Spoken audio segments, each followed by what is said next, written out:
At this moment in time, I'm experiencing one of the worst hormonal breakouts I've had in a very long time. So I'm going to teach you how I cover this bad boy up, because these are like speed bumps. First of all, you're going to need a good moisturizer. Normally, I would completely avoid putting moisturizer or any type of skincare on an area like this when it's this inflamed, but it will actually help you. Just trust me. You can use any rich moisturizer, but this is the ceramide moisturizer from Sculpted by Amy. The reason why we need the moisturizer is because if you ever put concealer directly onto a spot and it goes all patchy and dry, it's because it's attaching itself to the dry parts of that spot. Because these are all under skinners, I'm going to use my ordinary sulfur treatment. It's weird because it's a powder, but when you actually put it on, it turns into a cream. You can actually use this underneath makeup, and especially when they're extra red like this, I like to get a green color corrector. This one is from Arborian. And Ellie actually taught me this. Don't rub it in, actually tap it, and the color doesn't disperse too much, and it kind of just corrects what it needs to. This is the concealer I normally use for spot coverage. It's in Creme Brulee from NARS.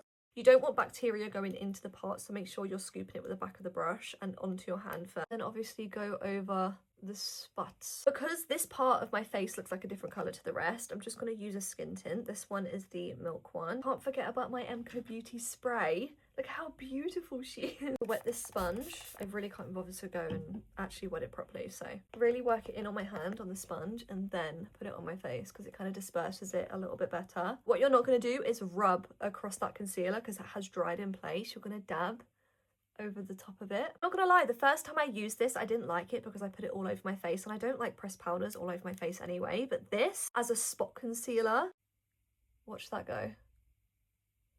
Now I've spot concealed, I'm going to do the rest of my makeup and I will show you what it looks like afterwards. This is obviously what it looks like when it's all finished. Also done this specifically on my back camera so you can see every single detail. Yes, there is still going to be a bump where all of the spots are, but the redness is gone. I hope that helped you because I feel like nobody was there to tell me how to cover them, so I kind of just had to learn on my own.